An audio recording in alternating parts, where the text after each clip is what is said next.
മാന്യസദസ്സിന് നമസ്കാരം. എൻ്റെ പേര് ആതിഥേ എ നായർ. പ്രിയ കലാസ്നേഹികളെ, നിങ്ങളെ ഞാനിന്ന് കൂട്ടിക്കൊണ്ടു പോകുന്നത് മണ്ടനായ ചെല്ലൻ നായരുടെ പക്കലേക്കാണ്. അതാ നോക്കൂ, ആരാണത് ഓടി വരുന്നത്? അത് നമ്മുടെ ചെല്ലൻ നായയല്ലേ? അവൻ്റെ വായിൽ എന്തോ ഇരിക്കുന്നത്? അതൊരു എല്ലിൻ മുറിയാണല്ലോ. ചെല്ലൻ പട്ടിക്കൊരു നാൾ കിട്ടി എല്ലിൻ മുറിയൊന്ന്. അവനാ എല്ലിൻ മുറി കടിച്ചു പിടിച്ചിരിക്കുവാണ്. പല്ലാലാഞ്ഞു കടിച്ചു മുറുക്കിപ്പാഞ്ഞാൽ അവനന്ന്. അവനോ ഓടി വരുന്ന വഴിയിൽ തോട്ടിലെ വെള്ളവും കണ്ടു. പായും വഴിയിൽ കണ്ടാൻ തോടും പാൽ പോൽ നീരും. അവന് പാലം കയറിയാൽ അവന് പെട്ടെന്ന് അവൻ്റെ ഉടമസ്ഥന്റെ വീട്ടിലെത്താം. പാലം കയറി നടന്നെത്താം മേലാവിൻപുഴയിൽ. അവൻ പാലം കയറിയ ഉടനെ താഴേക്ക് നോക്കി.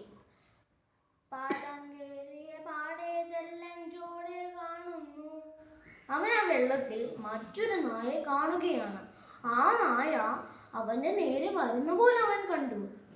തെളിവെള്ളത്തിൽ മറ്റൊരു നായ തന്നേക്കെത്തുന്നു. അവന്റെ നിഴലാണെന്ന് അറിയാതെ അവൻ ആഞ്ഞു കുരയ്ക്കുകയാണ്. തന്നിഴലാണെന്നറിയാതെ അവനോ ആഞ്ഞുരയ്ക്കുന്നു. അവൻ കുരച്ചപ്പോൾ അവന്റെ വായിലിരുന്ന എല്ലിൻ മുറി വെള്ളത്തിൽ വീണു. ബ്ലും ബ്ലും, വായിലെ എല്ലിൻ മുറിയോ ചുഴിയിൽ വീഴുന്നു. എന്ത് കഷ്ടം! നമ്മുടെ ചെല്ലൻ്റെ എല്ലിൻ മുറി വെള്ളത്തിൽ വീണുകൊണ്ട് അവൻ വിഷം വെച്ചിരിക്കുവായിരുന്നു. അയ്യട കഷ്ടം, മുമ്മി നിർവറ്റി ചെല്ലൻ നിൽക്കുന്നു. നമ്മൾ ചിന്തിച്ചില്ലേ, നമുക്ക് ഒത്തിരി മണ്ടത്തരങ്ങൾ പറ്റും.